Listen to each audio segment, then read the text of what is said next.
Selain museumnya yang berisikan hal-hal nyeleneh, Sutarji juga ternyata mengumpulkan helm-helm milik korban kecelakaan lalu lintas yang sengaja ia ambil dari lokasi kejadian. Di bawah lemari koleksinya juga terdapat sebuah tambak berwarna biru yang digunakan seseorang untuk gantung diri. Terdapat juga sejumlah jaket bekas orang yang meninggal dunia karena kecelakaan. Ada juga sepasang pakaian pengantin adat Jawa berwarna hitam yang ternyata merupakan pakaian bekas orang yang meninggal dunia bersama dalam sebuah kecelakaan lalu lintas di Sendang Biru, Kabupaten Malang pada tahun 1974. Meninggal, sebuah kliwon tak simpen, dekat-dekat ada orang kecelakaan, helmnya tak bawa pulang, dia meninggal tak bawa pulang. Kok buat apa tahu saya naruh pandusok ada 5.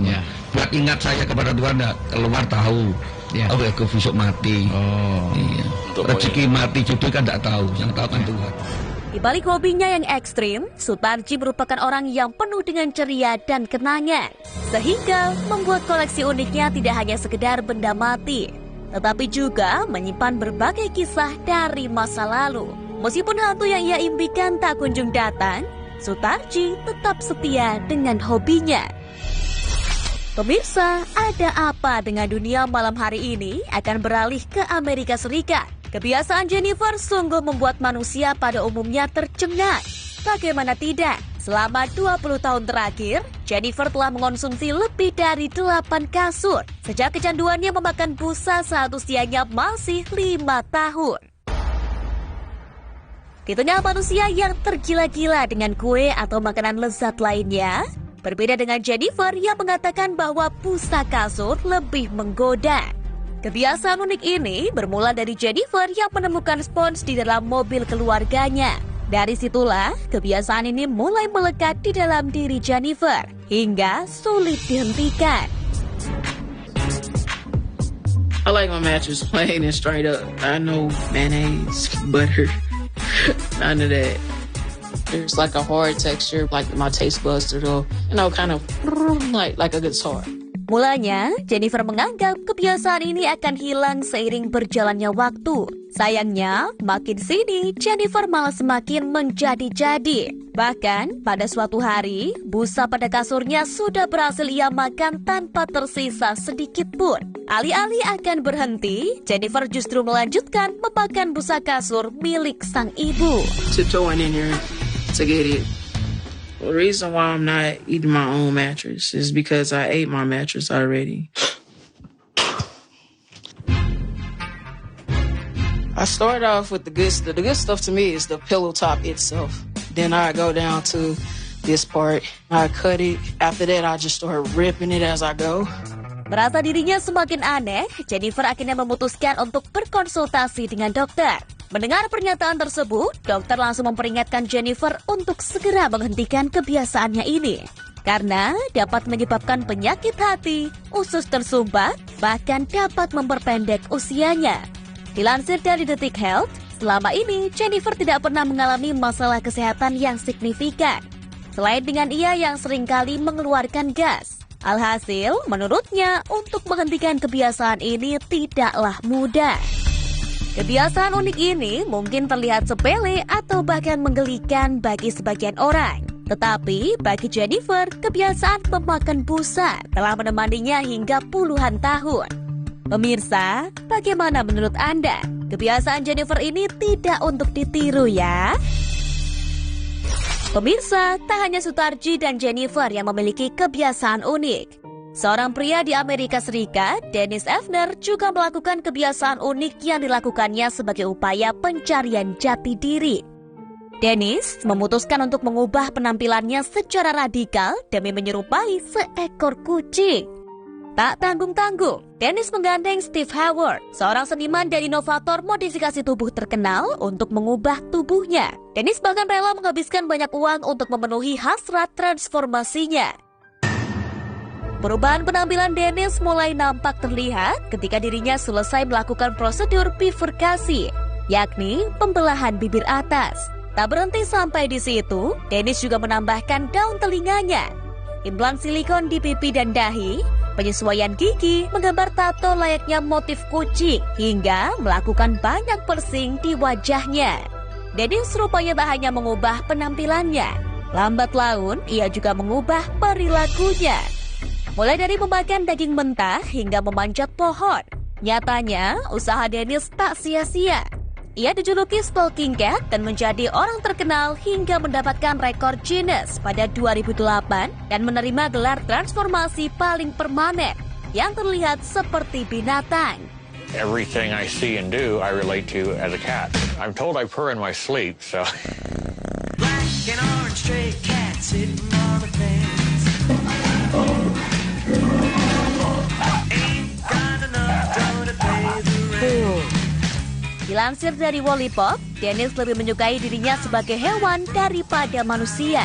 Ia juga rela mengubur jenis kelamin aslinya dan memilih menjadi hewan betina hingga akhir hidupnya. Disayangkan, kepopuleran Dennis ini ternyata singkat. Pada November 2012, di usianya 54 tahun, Dennis ditemukan tak bernyawa. Diduga akibat bunuh diri akibat banyak kritikan yang menilai tindakan mengubah dirinya ini terlalu jauh. Pemirsa, itu tadi 3 kisah manusia dengan kebiasaan unik yang tentunya membuat pemirsa geleng-geleng kepala. Ingatlah bahwa Tuhan menciptakan manusia berakal budi, di mana akal sehat bisa melihat segala sesuatu sebagaimana adanya dan melakukan hal-hal sebagaimana mestinya.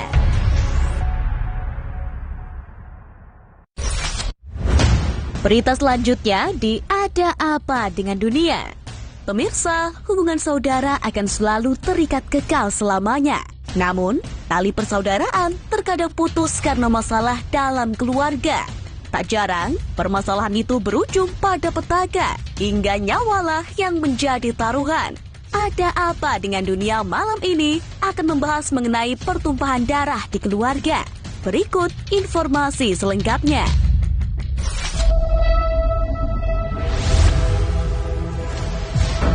Viral, sebuah video di sosial media yang diunggah oleh akun XTXTviral45 yang memperlihatkan seorang pria menganiaya pria lainnya dengan celurit hingga tak berdaya. Dalam video yang berdurasi 13 detik tersebut, terdengar juga histeris warga saat menyaksikan peristiwa tersebut.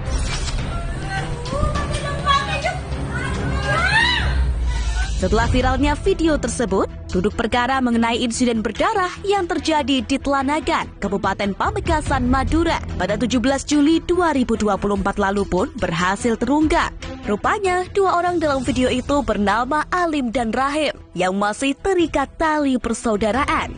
Ya, mereka berdua adalah saudara sepupu yang terlibat duet carok. Seperti yang diketahui, di Madura ada sebuah tradisi adat istiadat carok yang berupa pertarungan menggunakan celurit demi memulihkan harga diri yang dilatar belakangi karena sakit hati atau rasa dendam. Perselisihan itu berawal dari Alim yang masih memiliki dendam lama kepada Rahim saat ketahuan menjadi orang ketiga dalam bahtera rumah tangganya. Kejadian 9 bulan lalu tersebut masih menjadi luka yang dalam untuk Alim. Siapa yang tak sakit hati? Alim memergoki sang istri berada di kamar sedang memadu kasih dengan Rahim. Seketika, kepercayaan Alim untuk wanita yang dicintainya luntur dan membuat hubungan rumah tangga tersebut menjadi hancur. Istri Alim yang tak diketahui namanya ini pun lantas minggat dari rumah, meninggalkannya dan sang anak. Sebelum peristiwa mengenaskan itu terjadi, ada kisah pilu dari anak Alim yang menangis saat merindukan sosok ibunya yang tak pernah pulang.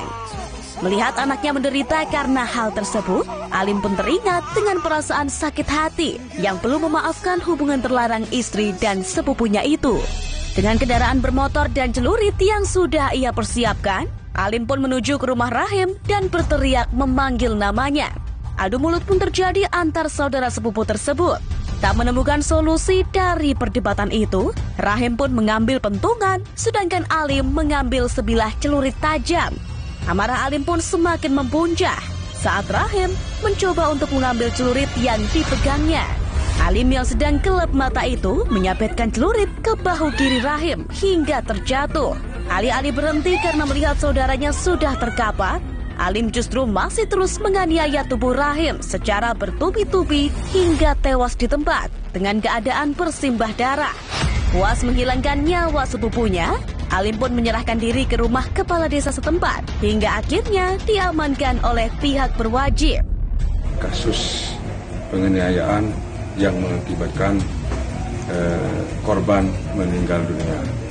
Jadi tadi sore pelaku itu mendatangi rumah korban. Setelah itu terjadilah cekcok karena mungkin tidak ada kesepakatan. Cekcok akhirnya yang dari pihak korban mengambil pentungan. Setelah dari pihak korban mengambil pentungan, dari pihak tersangka mengambil celurit. Akhirnya saling mukul-memukul. Jasad dari Rahim pun dilakukan autopsi dan ditemukan adanya 14 titik luka sabetan celurit yang berada di area kepala, paha, pipi, dan rusuk kiri. Rasa dendam dan sakit hati Alim membuat dirinya harus berurusan dengan hukum. Pihak kepolisian pun kini masih mendalami kasus tersebut. Atas perbuatannya, Alim mendapatkan ancaman kurungan penjara selama 15 tahun. Pemirsa, masih membahas mengenai pertumpahan darah di keluarga. Dari Pamekasan, kita beralih ke Palembang. Tak habis pikir, pohon kelapa ditebang berujung nyawa melayang. Itulah yang dialami oleh Badarudin saat nyawanya lenyap di tangan sang adik Muhammad Fauzi. Insiden berdarah itu terjadi pada 20 September 2021 lalu di kawasan Tegal Pinangun, Lorong Langgar, Kecamatan Pelaju, Palembang. Saat itu, Fauzi yang mendengar dari sang anak bila pohon kelapa yang berada di lahan miliknya ditebang oleh Badarudin pun lantas kesal. Fauzi pun gelap mata hingga membawa sebilah pisau jenis bayonet dan diselipkannya di pinggang lalu menuju rumah korban untuk meminta pertanggungjawaban atas penebangan pohon tersebut. Pukul 4:30 sore, Fauzi pun sampai di rumah Badarudin lalu bertanya mengapa pohon kelapa yang sudah ia tanam sedari kecil tersebut ditebang.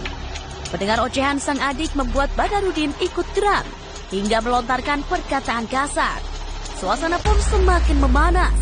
Tak terima diperlakukan seperti itu, Fauzi pun melemparkan kursi hingga membuat Badarudin pingsan.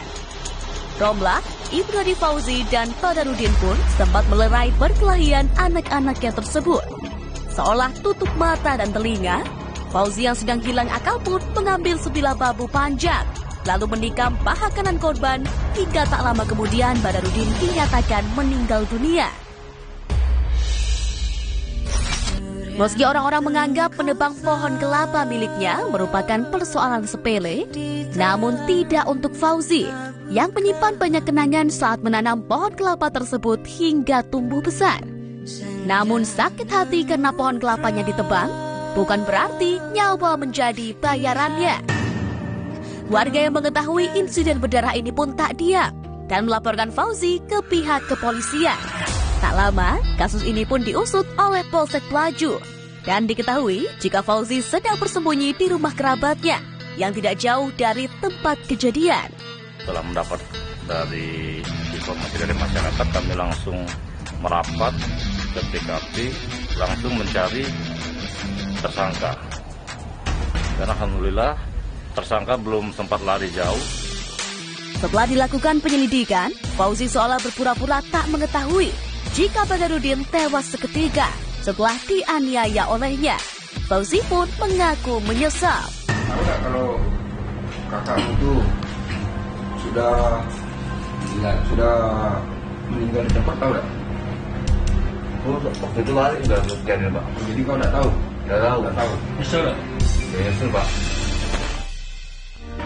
Penyesalan Fauzi sudah tak lagi berguna karena hidup Badarudin sang kakak pun nyatanya sudah lenyap di tangannya sendiri.